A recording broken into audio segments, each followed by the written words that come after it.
Dzisiaj w karoserii używany samochód, do którego mam pewien sentyment osobiście i bynajmniej nie dlatego, że bardzo lubię to auto. Po prostu 5 lat temu opublikowałem na prywatnym kanale test tego auta i to była moja pierwsza publikacja na YouTubie, to było jeszcze przed czasami karoserii.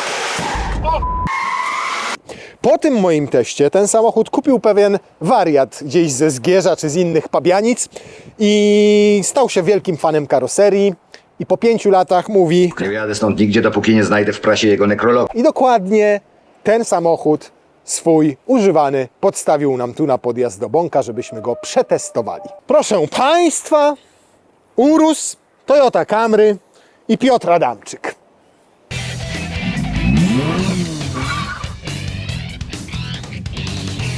Wiesz, że ja tego człowieka, który dostarczył nam ten samochód, na niego namówiłem?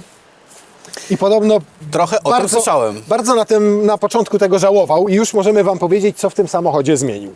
No więc okazało się, że na przykład auto jest dosyć głośne, więc poprawił wygłuszenie w drzwiach, w masce i gdzieś tam jeszcze. Okazało się, że nie ma spryskiwacza tylnej kamery, więc też ten spryskiwacz sobie zainstalował. O, tu jest do niego wężyk. Mało tego, auto w 2019 roku, kiedy zaczynało swój żywot, nie miało ani Apple CarPlay, ani Android Auto, więc co człowiek o dziwnym imieniu Klaudiusz postanowił zrobić? Zainstalować Apple CarPlay i Android Auto, jednocześnie zwiększył ekran, potem to zobaczycie. I parę takich cymesów jeszcze w tym samochodzie jest. Nie ulega jednak wątpliwości, że mamy Toyotę Camry, legendarny samochód. A wiesz czemu legendarny? No dajesz. Od 1982 roku jest produkowany i jest najpopularniejszym samochodem w Stanach poza SUV-ami i pick-upami. Najwięcej sedanów, najwięcej klasycznego nadwozia Toyota sprzedaje w Stanach. W Europie był oferowany od 1991 roku, potem była 15-letnia przerwa, wycofano go całkowicie z europejskiego rynku. W momencie, kiedy w 2019 nowa generacja pojawiła się z hybrydą, to samochód trafił do Europy i zrobił tutaj, przynajmniej w Polsce, całkiem niezłą karierę ze względu na przyzwoitą cenę i ze względu na gabaryty i przestronność wnętrz. Dobrze, to ja się nagadałem. O Jezu, teleskopy to chyba też musiał zamontować. Były w serii? Nie. W Toyocie? Właśnie, tak, właśnie tutaj są spore takie kontrowersje. Niektórzy mówią, że nie było. Były od początku i to też się dowiedziałem właśnie od właściciela pojazdu, że były tutaj oryginalnie zamontowane. A dowiedziałeś się od właściciela pojazdu, gdzie on mieszka, że tak wygląda to wszystko w komorze silnika? W jakiejś kopalni? Ale wiesz co, tutaj zwykły Gruz wywozi. Łukasz, zwykły użytkownik takiej Toyoty tutaj praktycznie w ogóle nie zagląda, tak jak mechanicy to nie zaglądają. No nie zobaczysz tych 177 rączych koni z 2,5 litra pojemności 4 cylindrów. Oprócz tego 88 kW silnik elektryczny, łączna moc całe 218 kuca, oczywiście przez skrzynię ECVT i napęd wyłącznie naprzód. W Stanach nadal samochód jest oferowany z V6, a nawet z napędami na 4 koła. No to teraz Ty się mądrzysz, bo ja już się nagadałem. To co tu się psuje? No. Także generalnie tutaj się nic nie psuje. Nie? To o każdym aucie tak mówisz, na pewno coś wysiada. No nie, właśnie jest problem taki, że w Toyotach tych konkretnych modelach nie robi się praktycznie nic. Mało tego, te samochody jeżdżą od wymiany oleju do wymiany oleju, którą robimy co 15 tysięcy. Tak, no bo Toyota ma rzeczywiście mniejsze te interwały wymiany olejów. O ile Niemcy często stosują interwały 25, 30, nawet Long life'y niektórzy tak zwane swoje, nie? 40 tysięcy, Tak. te long life'y, to Toyota mówi nie, co 15 tysięcy kilometrów albo co rok zapraszamy, wymieniamy i jeździmy dalej. Tak, i tutaj z plusów w Toyocie jest to, że też jest dosyć tania robocza godzina w ASO i opłaca się nawet taki serwis zrobić w ASO, w autoryzowanym serwisie, bo uśredniając ceny roboczo godzin to jest około 200-250 zł za roboczą godzinę. Każdy serwis ma trochę inną, bo tu się dowiedziałem, że na przykład w Łodzi jest droższa stawka roboczo-godzinowa niż w Warszawie, ale taki średni koszt przeglądu wymiany oleju w silniku z serwisem to jest około 800 zł. Okej. Większy taki przegląd To co, z olej, kompletami filtrów filtr oleju. i olej i robocizna to jest około 800 zł. Tak? Dobrze, ale ja poczekaj, mówię tak, to co tutaj robimy? Olej, filtr oleju, filtr kabinowy, co jeszcze się tutaj wymienia? Filtr powietrza, świece. Tu generalnie Klaudiusz nie zrobił jeszcze nic.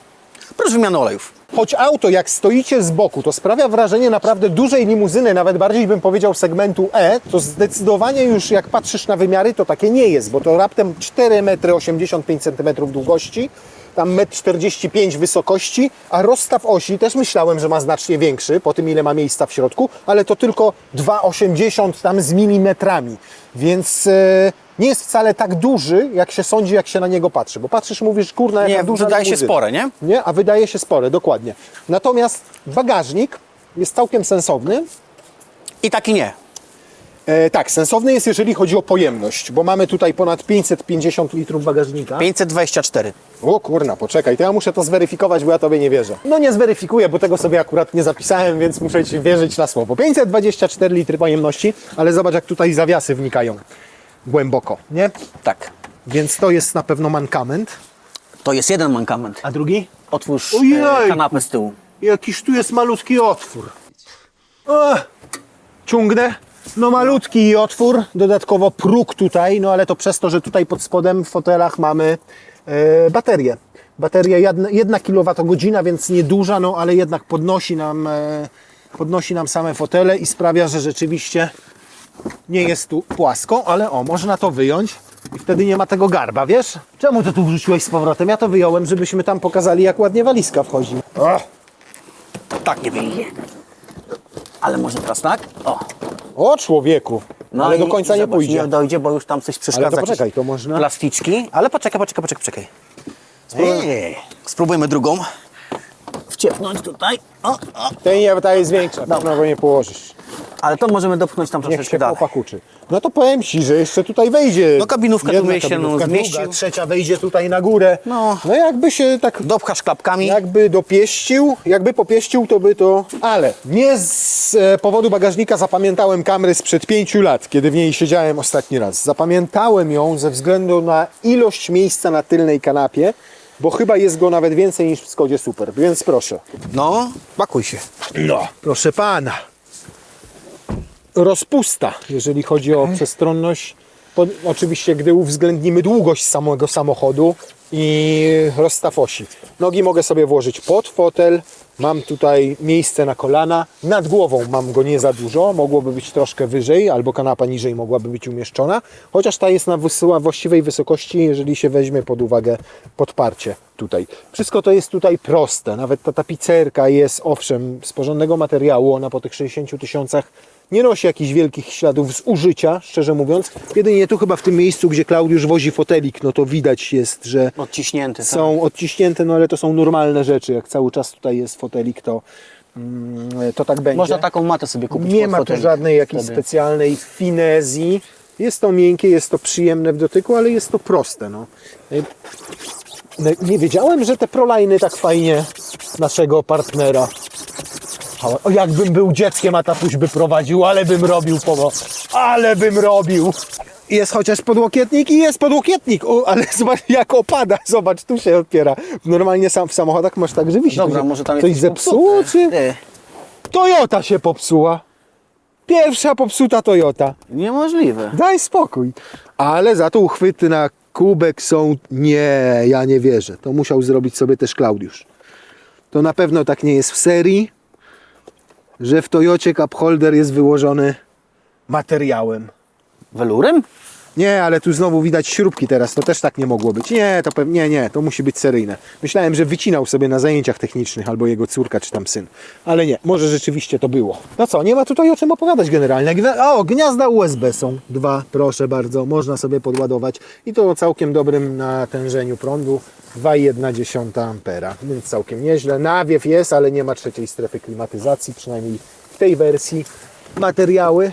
No to jest miękkie, ta góra, to jest miękkie i to jest miękkie. Tu już plastik. Płytkie bardzo są te napoje.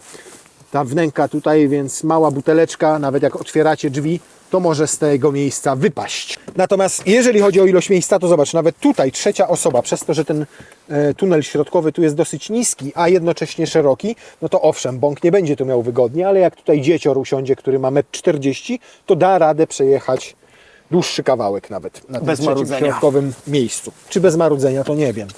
No a jakie ma minusy? Pierwszy minus jest taki, że mamy tutaj tylko w tym aucie 4 czynniki parkowania. 2 z przodu, 2 z tyłu. Jak to, podwana zderzak? Tak. I jeżeli chodzi jeszcze o tył... Ale chcesz mi powiedzieć, że tutaj centralnie zobacz, nigdzie nie ma? Nie ma. Zobacz, masz tylko jeden Co po ty jednej gadasz? stronie i drugi po drugiej stronie. I jeżeli chodzi o tył, mamy dwa, to mamy też z tyłu kamerę cofania, co nam No to trochę widzisz ułatwi, wszystko. nie? Ale przodem już niestety... Co ty mówisz? I taki fajny jak, to zderzaczek możemy sobie porysować. Podjeżdżasz do słupka, rozumiem, jak słupek jest z boku, to ci piszczy, ale jak jest centralnie, to nie daje ci w ogóle znaku, że coś jest, jakaś przeszkoda? O, żeż mordę. Fajne rozwiązanie. Fajne. Bardzo, Tylko, że to jest w tej wersji... bardzo praktyczne i gratuluję, Toyota, oszczędziłaś, no ja myślę, że z 1,5 euro. Tak, tylko Na że, to jest, egzemplarzu? tylko że to jest w tej wersji wyposażeniowej, bo w wyższej wersji wyposażeniowej masz już 8. To, I sobie nie możesz tego niestety zmienić, bo musiałbyś, oprócz tego, żebyś musiał sobie zmienić zderzaki, to musiałbyś zmienić jeszcze sobie sterownik, który jest zakodowany w tym egzemplarzu na 4, a na 8 jest zakodowany na 8, także... Bardzo sprytnie Także to jest przemyślane, jeden z minusów. Dobrze, Tak. czy możemy jechać? A chcesz? No bo już więcej minusów nie ma, rozumiem. Oprócz dwóch czujników z przodu i z tyłu. Czy jeszcze coś znajdziesz? No to, że niewygłuszony ten samochód już powiedziałeś. A, dobrze się przyglądasz. No właśnie. Bo Nie mamy możliwości montażu belek dachowych, czyli tych tutaj do przewożenia, nie wiem, choćby boksa, bo po prostu Toyota do tego auta nie przewiduje. Hak można za to. Haka też nie? Też nie, bo nie jest homologowany. Ani rowerów, ani nart, ani boksa dachowego. Tak, jedyny sport, który ci zostanie, uprawiają... No to ten przycisk sport To tutaj sport przy w środku na biegu. konsoli, ewentualnie możesz sobie pobiegać albo z kijkami. No. Z rzeczy dołożonych. Mamy tutaj Apple CarPlaya wspomnianego i widać, że tam był wymieniony ten ekran w środku. Jest już nie 8-calowy, tylko 9-calowy, bo w serii do 2021 roku był 8-calowy, a po 2021 taki mini lifting auto przeszło i od 2021 jest już 9 cali i ma fabrycznie Apple CarPlay Android Auto. Natomiast on widzę, że też sobie audio całe wymieniał, nie? Tak, jest dołożone audio, troszeczkę są teraz Wokala też, chyba widziałem. też boczki odeszły nam, bo są też drzwi wygłuszone, to już o tym wspomniałeś. Także pytanie, jakby się tym jeździło bez wygłuszenia tym autem. Nie? No nie był to najcichszy samochód, rzeczywiście pamiętam z tego testu i wielu użytkowników, nie tylko zresztą kamery, ale nawet RAV4 oddaje je do dodatkowego wygłuszenia, Tak, bo one są nie są dosyć to spektakularne koszty, nie podnosi to jakoś spektakularnie masy pojazdu, a komfort podróżowania jest znacznie lepszy i też to mówię jako były właściciel RAV4 niewygłuszonej akurat. A tutaj jeszcze właśnie do tego całego systemu ma jakiś sterownik, tak? No. No dobrze, grunt, że to działa, natomiast wtedy również to menu główne, jest trochę inne. Nie, dokładnie tak jak w Toyotowe, widzisz? To jest fajne, że masz to główne menu Toyotowe tak naprawdę, a dopiero jak sobie wejdziesz w Apple CarPlay, to masz Apple CarPlaya, bo myślałem, że to jest całe nowe multimedia, ale nie. Zachowały Toyotowy interfejs. Należy też wspomnieć o tym, że jak właściciel sobie to zmieniał, to został poinformowany, że utraci gwarancję na to, nie? Że to nie można sobie było tak... No ale to tak Co nie jest, wiesz? bo tracisz tylko gwarancję na tę część. Nie możesz utracić tak, gwarancji tak. na układ wydechowy, jak zmieniłeś sobie multimedia. One nie mają wpływu na działanie silnika, na działanie zawieszenia, układu wydechowego, hamulców i całej reszty, nie? Chociaż tutaj na gwarancji dużo nie ma też co robić. Stylistyka jest taka intrygująca. Kontrowersyjna, Ja bym używam powiedział. słowa intrygująca, mój drogi. No takie te esy, floresy, różne jednym może się podobać, innym nie. Natomiast jest miękko i przyjemnie. Fajny szef, ładne te materiały są całkiem niezłe. Ten tutaj też jest miękko. Na drzwiach to już pokazywaliśmy jak jest. Nawet ten schowek rozdzielczy, mimo że już jest z plastiku, to nie sprawia wrażenia takiego tandetnego. Ten plastik. Jedno co zauważyłem, kiedy siedziałem tutaj na jedź teraz na twoim szybciej. miejscu.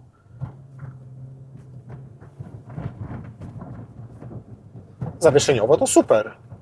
Tak, ale Toyota z tego jest znana, że ona ma fajne te zawieszenie i nie jest takie, wiesz... Ono jest sprężyste, ono Tak. nie jest jakoś bardzo miękkie, takie, żeby tobą tutaj bujało, bo ciągle masz, widzę, kontrolę nad tym, co dzieje się z autem. Nie, Natomiast i fakt, że- zawieszeniowo jest naprawdę bardzo fajnie. Natomiast fakt, że zostało wygłuszone, powoduje też, że te boczki słychać, szczególnie z tyłu. To lepiej trochę, nie? No, może jak wymieniali to, wiesz, pines tych nowych klipsów. Tak to jest, wiesz, jak już raz sobie rozłożysz tapicerkę, to... Tak, to zawsze trzeba ją spinać na nowych spinkach. Nie? Tak. Co chciałem powiedzieć wcześniej, jak kiedy siedziałem na twoim miejscu pasażera, to zauważ, że potem masz trochę mniej miejsca na nogę, na kolano z lewej, Tak. ale tu jako kierowca, ja tutaj mam Przez to zobacz, że to jest przestrzeni więcej, nie mam tego tunelu tutaj tak zabudowanego, tak swobodniej tutaj na to kolano jest. Natomiast fajnie, że to jest miękkie tutaj, więc to Tak. mnie nie boli, że tutaj mogę sobie oprzeć łokieć, jeżeli to jest miękkie. Gorzej jakby tu była jakaś ostra krawędź. Fajnie, że ma trochę schowków. Tutaj jest jeden schowek. Tu pewnie Tak, była tu jest- ładowarka indukcyjna w wyższych wersjach. Jest gniazdo 200 V zapalniczki, 12 V, przepraszam. Jest też gniazdo USB. I to cinch akurat chyba, jest coś jeżeli dobrze święte. wiem. I tak, i dokładnie. I wejście. Tu mamy podłokietnik, Dwa tak? cup holdery, śmieszne przyciski do ogrzewania foteli. No jak z lat 80. Wow, ten przycisk sport wspomniany tutaj. No i duży podłokietnik. O, ale spory jest, co? Naprawdę duży jest ten podłokietnik, tak. To jest Tutaj to się już mieści trochę. Garmin Kit. A, to tutaj co to jest tutaj Garmin Kit? Carling. Carling Kit. A, to chyba nagrywa obraz, nie? Coś takiego. A nie. No, więc tu jest spory ten podłokietniczek i tutaj się też wyłącza airbag pasażera, jak siedzi dzieciak w foteliku tyłem do kierunku jazdy. No i też nawet w podstawowych wersjach miała już w zasadzie komplet systemów bezpieczeństwa tych Toyota Sense 2, bo tam był już i autonomiczne hamowanie było, i asystent pasa ruchu, i nawet aktywny tempomat, więc nawet jak w niej się już puści kierownicę na drodze, to utrzymuje się w pasie ruchu na autostradzie na przykład. Tutaj słabo ten panel zniósł próbę czasu i nawet widać, że jest porysowany od podłokietnika. Tutaj jest Tak. plastikowy podłokietnik, to jest plastikowe i to już zostawiło ślad na tym. Ale tak no materiałowo nie widać zużycia. Na przykład fotele nie są kompletnie pogięte, poprzecierane. Ale kierownica się błyszczy, wiesz? Zobacz, tutaj Ale to gdzie kierownica- trzymasz ale wyczyszczenie kierownicy to jest 5 minut. Dobra, kolego. 6,3 stamtąd, weź 120 jedź jak człowiek na ekspresówce, no. Resetuje i tak, więc dojedź do tych 120 bystro. O, i teraz proszę tak jechać. Ciężko tu bystro powiedzieć, żeby do tych 120 dojechać, bo ja depczę ten pedał, a Oj, on tam tak... depczesz, nic go nie depczesz. Jakbyś deptał, to byś słyszał, a nie słychać było niczego. I powiem Ci, że to wyciszenie mega pomogło. Mega moim zdaniem wyciszył nie tylko drzwi, ale też nadkola, bo w tym samochodzie jest ultra cicho. To tutaj jestem, jeżeli o to chodzi, to jestem w szoku, naprawdę.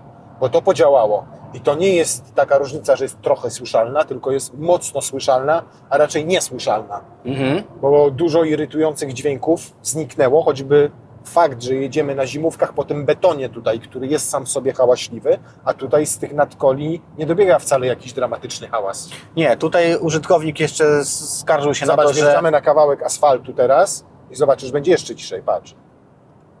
No, jest różnica. Wow! Użytkownik skarżył się jeszcze na to, że przy podobno 120 lusterka gwiżdżą, słychać taki szum. I to nie tylko podobno użytkownik czytał na forum, że to jest częsty przypadek. Nie, mu chyba w uszach świszczy. Nie, słyszysz to? Albo jeździ 180, bo tyle maksymalnie może ten samochód, to wtedy wierzę, że mu świszczą. Niemniej takie wygłuszenie naprawdę sporo tutaj pomaga z tego, co widzę i słyszę. No dobrze, Piotr. Silnik, jak wiemy, nie wymaga tutaj żadnych ingerencji, tak można powiedzieć, specjalnych. Nawet po wysokich przebiegach wymieniasz olej, jeździsz. Skrzynia biegów, wymienia się tutaj olej? Czy to jest też tak bezawaryjna To jednostka? jest bezawaryjna jednostka generalnie. Słuchaj, tu się nic nie dzieje w tym aucie. Tu się nic kompletnie nie dzieje. Wymieniasz olej co 15 tysięcy i tym autem jeździsz. Ceny części też nie są jakoś spektakularnie drogie, ani te naprawy. Ale nic, Bo- zawieszenie, ja Nie. mówię zawieszenie, elektronika, elektryka. 100 tysięcy spokojnie i jeździsz, nic się nie dzieje. Robisz 150 tysięcy, pewnie też się dalej nic nie będzie działo. No ale co to jest 150 tysięcy? No mówmy o przebiegach rzędu 200-300. No słuchaj, nie mamy takiego auta, też nie mamy możliwości sprawdzenia takiego samochodu, tak? Mówię o autach, które mniej więcej do mnie przyjeżdżają, bądź mam z nimi styczność, takie 150 tysięcy, no to nic się tam nie dzieje.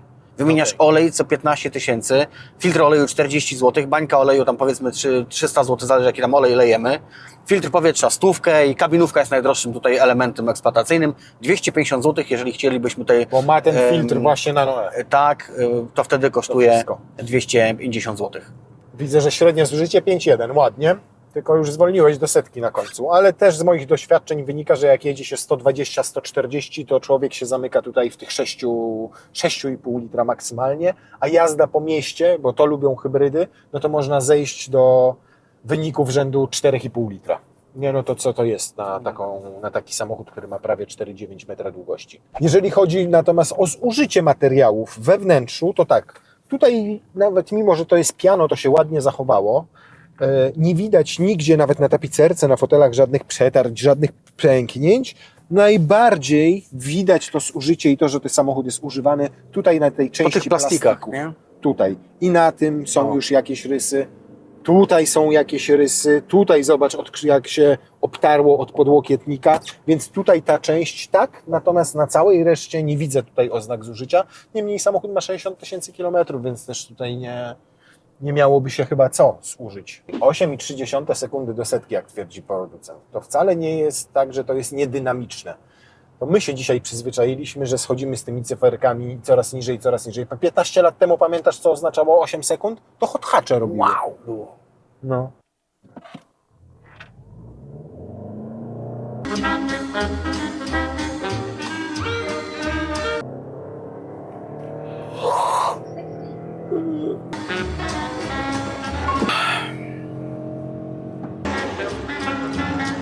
No jest, mamy to.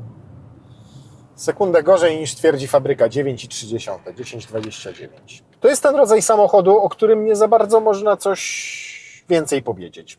W sensie nie powiesz o nim niczego dobrego, jeżeli chodzi o dynamikę, o emocje z jazdy, o przyjemność z prowadzenia, o kierowanie. Jest w tym wszystkim po prostu poprawny. No, boisz się, jak nim jedziesz? Nie. Nie, jedzie prosto, skręcisz w prawo, skręca w prawo, skręcasz w lewo, jedzie w lewo. Jest przyjemnie, jest dzięki temu wyciszeniu cicho, spokojnie, komfortowo w środku. Radio gra, można było mieć w lepszych wersjach 9-głośnikowego JBL-a, tutaj właściciel sobie po swojemu zrobił audio. Okej.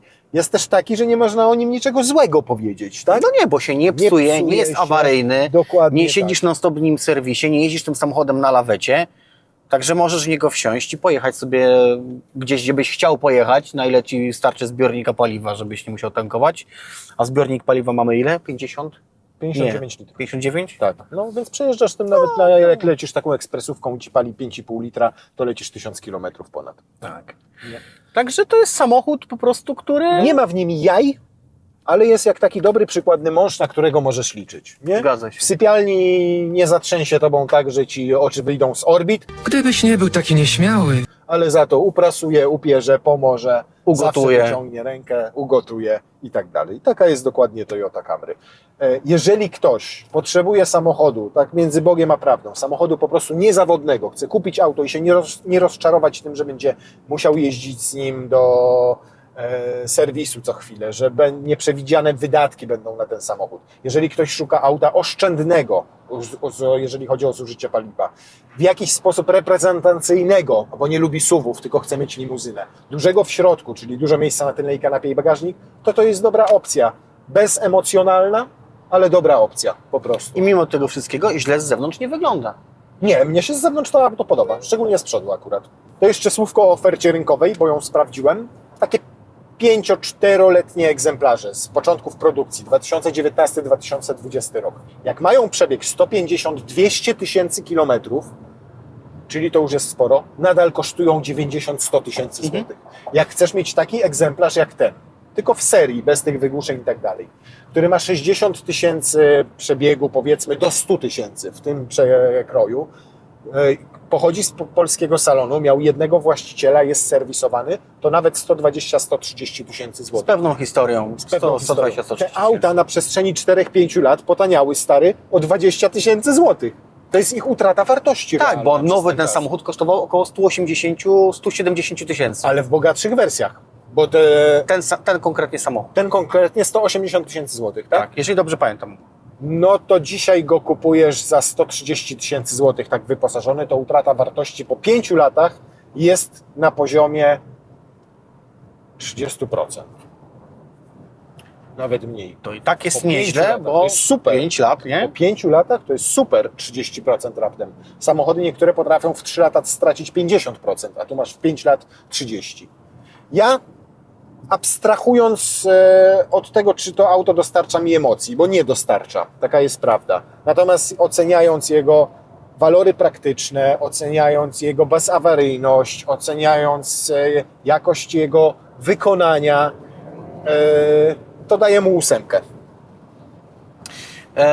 w naszej 10-stopniowej skali. Ja w naszej skali, wiesz co, jedna rzecz mi tu się nie, znaczy dwie rzeczy mi się nie podobają pod względem takim o którym już rozmawialiśmy. Szkoda, że to jest tylko jeden silnik, wiesz, do wyboru. I jesteś z góry założony do tego, że możesz mieć tylko jeden silnik w tym samochodzie. Dlaczego nie możemy mieć tego wyboru, żeby wziąć jakąś fałkę, na przykład tak jak w Stanach jest, prawda? Masz tylko jedną możliwość, czyli możesz kupując Camry mieć tylko tego 2,5-litrowego hybrydowego. Takie czasy, ale to jest Takie czasy. tak jakbyś Więc to jest powiedział, taki, uważam, dla mnie troszeczkę największy minus, bo jestem z góry ułożony z tym samym, co mam sobie kupić. to tak jakbyś poszedł do najlepszej hamburgerowni w mieście i narzekał, ale macie tylko jednego burgera w ofercie. Niby tak. No albo idziesz do tej knajpy, bo jesteś zdecydowany, bo ci smakuje, albo mówisz nie, dziękuję, nie chodzę do was. Prosty wybór, prosty. Prosty wybór. Ten samochód idzie ktoś, kto chce kupić hybrydę, kto chce kupić sedana, kto chce mieć Bezawaryjnego. niezawodne auto, którego nie interesują emocje, tylko chce oszczędnie, przestronnie i spokojnie. Podróżować. Ja mu daję 7.